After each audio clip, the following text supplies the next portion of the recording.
Good day, everyone. Today's presentation delves into a fascinating historical document, a letter penned by Pedro Fernandez de Queiroz to Dr. Antonio de Morga, offering a unique glimpse into the strategic concerns and political maneuvering of the Spanish colonial era in the Philippines.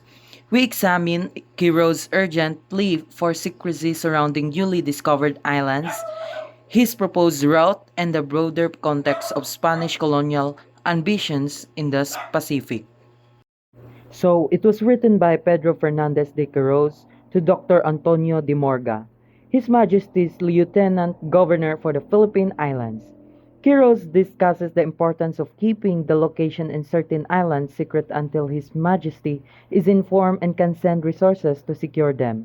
He suggests a route to the islands with via Peru, New Spain, and the writer's current location.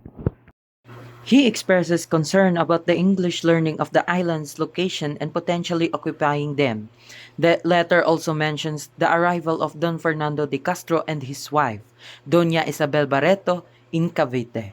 Finally, there is a discussion about the interpretation of a phrase in Morga's account of Quiroz's voyage, with different interpretations being offered. So, the voyage of Galleon, the San Felipe from the Philippines to New Spain. The ship under command of Don Francisco Tello encountered several challenges. So, the first one is storm and damage. The ship faced severe storms resulting in significant canvas and rigging damage. They were forced to jettison a lot of cargo to lighten the load. The second one is navigation difficulties. The ship was at a latitude of 37 degrees and there was no hope to continue to the Philippines. The changing course and the resulting hardships made it difficult to return to the Philippines. So the third one is Japanese encounter. After many days at sea, the ship was sighted near the coast of Japan. The crew made efforts to navigate to a port in the province of Tosa. There is some confusion and diversity of opinions among the personnel of the ship about the reasons for the Japanese reception. Some believe it was dangerous, while others thought it was great opportunity to look for a comfortable while waiting to resume their voyage. The priests on board favored the course to Japan, while others believed that they should have continued on their original course. The passage highlights the difficulties of long sea voyage in the 16th century, including the unpredictable nature of weather and the challenges of navigation. The encounter with the Japanese adds another layer of complexity to the narrative. The Japanese vessel arriving at night was initially met with suspicion and caution by the Spanish authorities. The ship entrance into the port was carefully observed and its depth was checked to ensure it wasn't a deceptive maneuver. The Spanish officials very wary, noting the lack of proper credentials and the vessel's unusual approach. Despite the initial apprehension, the Spanish engaged in negotiations with the Japanese represented by Taiko and Miko. These negotiations involved discussion about the establishment of good relations between Japan and the Philippines. The Spanish also sought to convert Japanese to Christianity and sought the approval of the priests and the Society of Jesus. The Japanese delegation also presented gifts to the Spanish authorities, and the Spanish authorities, however, were ultimately concerned about the lack of clear instructions from the Japanese government and the potential for further misunderstandings. The text highlights the cultural differences and cautious approach taken by both sides in their interactions. The Spanish were careful to avoid any actions that might be misinterpreted or escalate tensions. The Japanese, presented by Taiko, initially presented themselves as envoys of a single ruler, but later revealed that they were actually representing several kingdoms. Their primary purpose was to secure valuable goods from the Spanish, and they were particularly interested in acquiring items from the Hurtado province. This suggests a more opportunistic and potentially less diplomatic intent than initially presented. The Spanish, however, very wary of the Japanese and their intentions. They noted the lack of proper credentials and the potential for deception. The Spanish also observed that the Japanese were reluctant to fully disclose their true motives and unwilling to engage in open and honest negotiations. The Spanish authorities were particularly concerned about the conversion of the Japanese to Christianity. The priests and the Society of Jesus were involved in these efforts, but progress was slow and met with resistance. The overall tone suggests a complex and potentially tense situation, with both sides exhibiting caution and suspicion. The Spanish were keen to exploit the situation for economic gain but were also wary of the potential for conflict. Following their conversion to Christianity, 24 Japanese individuals were taken to Nagasaki. They were executed on a hill overlooking the city, a public display of the Spanish power and their intolerance towards those who had abandoned their original faith. This event served as a warning to others and reinforced the Spanish dominance in the region. The executions were carried out with a great ceremony formality, emphasizing the gravity of the act and the Spanish authority. The text also highlights in the harshness and cruelty of the Spanish actions, emphasizing the severe punishment meted out to those who defied their authority. The location of the executions on a hill within sight of the city underscores the public nature of the event and its intent to serve as a deterrent. Following the executions, the remaining Japanese converts were forced to leave Nagasaki. The Spanish authorities were firm in their resolve to suppress any further attempts at conversion and to maintain their control over the region. The actions taken were intended to prevent any further challenges to their authority and to discourage dissent. The Spanish were determined to prevent any further spread of Christianity among the Japanese population and to maintain the existing religious order. The passage underscores the harsh realities of Spanish colonial rule, highlighting the brutality and intolerance employed to maintain control.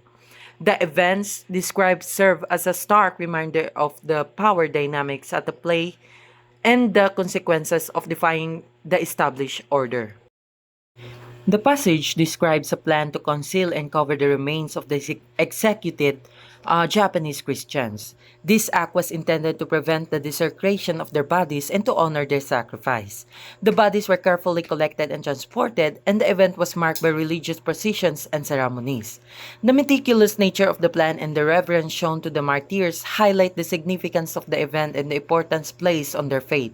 The involvement of the Jesus and the detailed description of the process emphasize the religious context and the community's efforts to honor the fallen. The text also highlights the clandestine nature of these actions undertaken to avoid further conflict with the authorities. The significant loss and bereavement felt in Japan and the Philippines following the deaths of the Japanese martyrs. The value of the cargo loss on the galleon is estimated to be over ₱1,000,000, highlighting the economic impact of the events. The Spanish, facing this loss, were left deprived and in need of aid. The passage also describes the collection and preservation of the martyrs' remains. Their blood was collected and their bodies were carefully prepared and transported. The detailed account of these actions emphasizes the reverence of the respect shown to the martyrs. The text then mentions the miracles attributed to the martyrs, further highlighting their significance and the devotion they inspired. The overall tone conveys a sense of lost reverence and the enduring impact of the martyrs' sacrifice.